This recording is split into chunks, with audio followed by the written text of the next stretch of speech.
Hey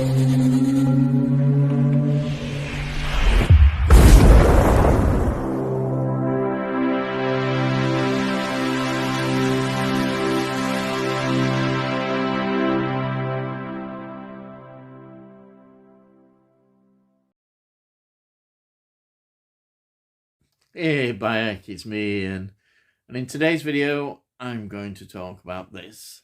This is The Beast Within from 1982.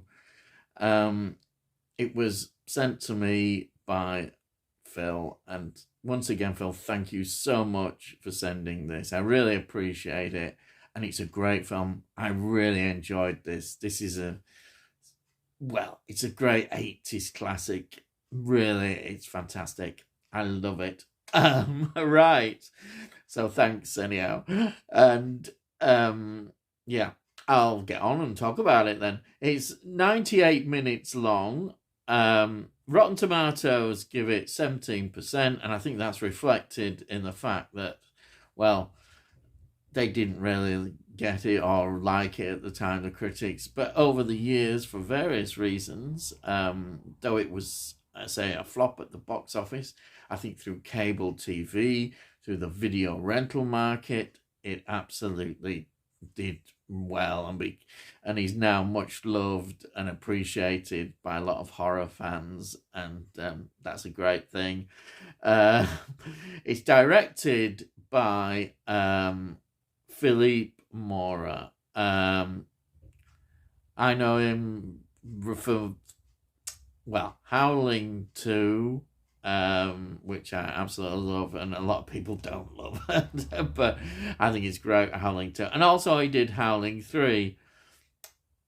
What can I say? I really enjoyed that. Now, the screenplay is by Tom Holland. Tom Holland, yes, Tom Holland did the screenplay. I think this is before he made the great breakthrough in his career. And he was inspired by, he was given this title on a novel that hadn't really been written called The Beast Within. And he had an idea about a cicada, which is an insect which transforms itself. And he had the brief to, they wanted a film where we would see a transformation. And this is before American Werewolf in London and The Howling, around that time. So that's interesting, how this is before special effects as well. So how are they going to be able to do all that? The CGI special effects, it's all going to be done by makeup and mechanical wise, which is an important part of the film. Anyhow, Tom Holland went on, obviously. Psycho 2, he was involved in the screenplay, which is now much loved, 1983. Fright Night, 1985. He wrote and directed. Also, Child's Play, there's a director in that. That's 1988. So, yes, that's a great start, isn't it?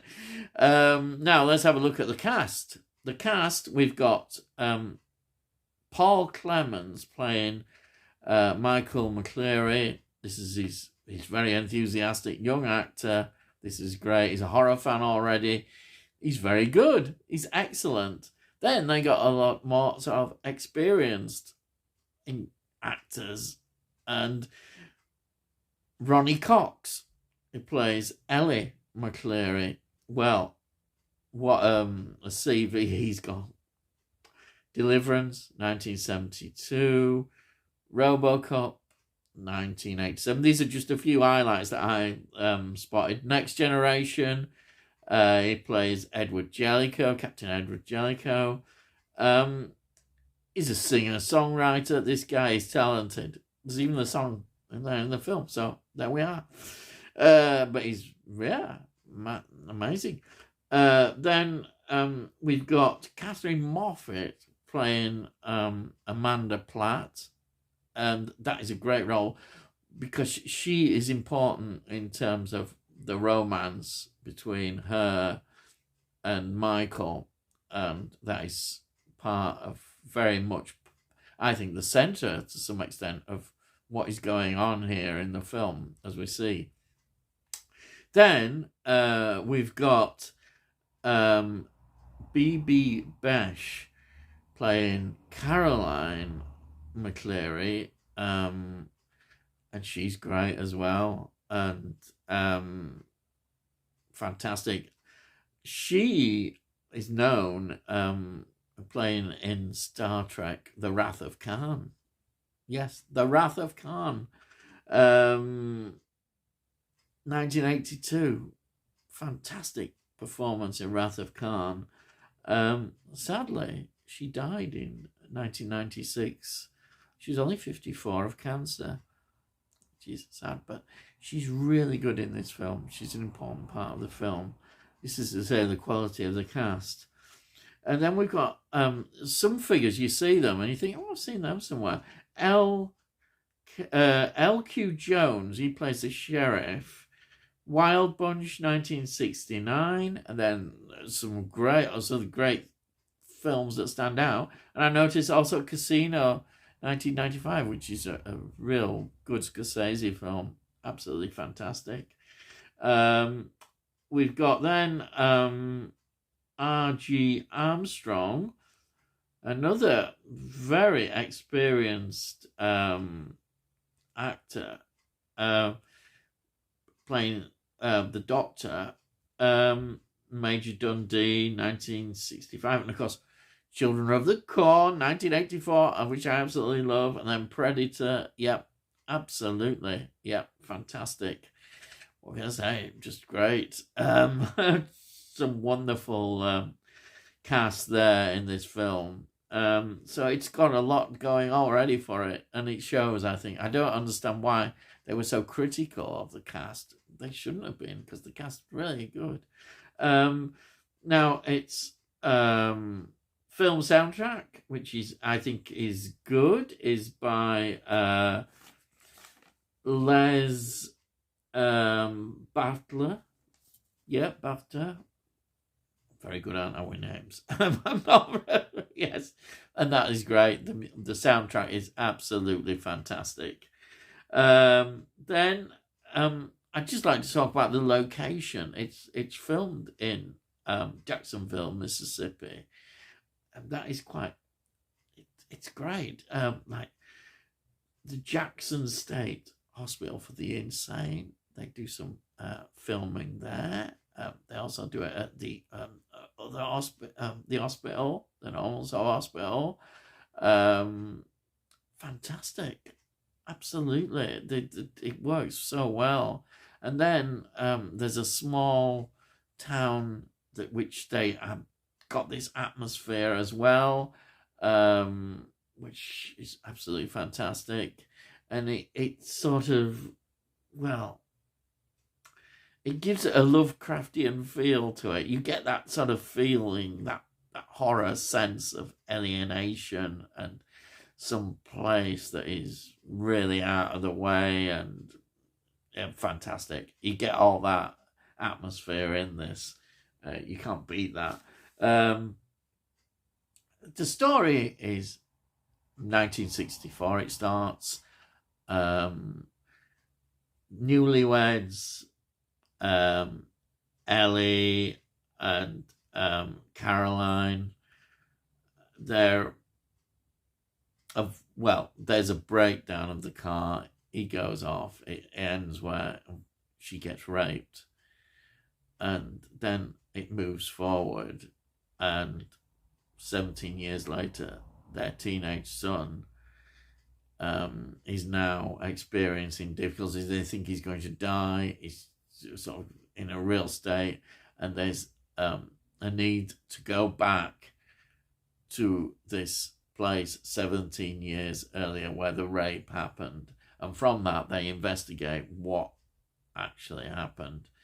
And as it progresses, we see the murders, the bodies start to pile up, the gore factor increases, This is all what people love in these horror films, and I think it's great. I just think again what they do on these budgets with the makeup effects and the mechanical effects that they used. It's just amazing, and it looks so good. This transformation that does actually take place. You get that. The trailer keeps going on about it, but yeah, this is what they wanted, and they got it, and it's great. Everything about this film, you can see perhaps where it's going to end, but it's got so many of those themes that are always interesting. And I think that the romance love story is quite an important part of that. There's a problem because the beast within, how you control it, and there's loads of metaphors in there about all these things. But if you just sit back and see it as a straightforward horror film, fantastic. That's what the quality of this is. And I can't say more than that, really, because I absolutely loved it.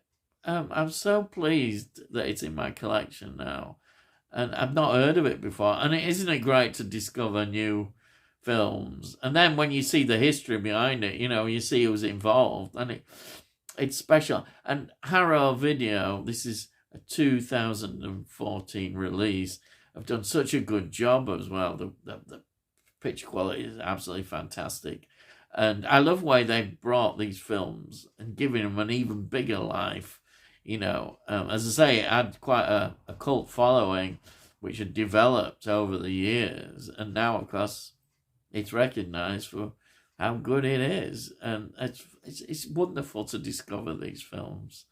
So I'm very pleased. As I showed you, I did an unboxing. Here it is. And there's I think the documentary is fantastic. It's a really good documentary, and it's a must to watch, really. And I say there's Phil's note there. I've got thank you, Phil, and I've got there's 2 discs and there's a booklet there. It's all good stuff, and it's what you expect from Harrow Video because they do such a great job. So there's my review. Yes, I highly recommend it. Yes, very enjoyable. If you can get your hands on this, I think you'll love it. If you like these creature features and with horror, you can't go wrong. You really can. Anyhow, thanks very much for watching this. If you're interested in when I produce these videos, then please subscribe. And if you like it, give it a like. It helps with all algorithms, and people then think, oh, yeah, that's good. It costs notes, and they might actually enjoy them. There we are. And also, please put your comments down. I love the comments. Please comment. Anything that you want to say, please. It'd be great. And, well, that's it, really. All I've got to say is, I'll see thee again.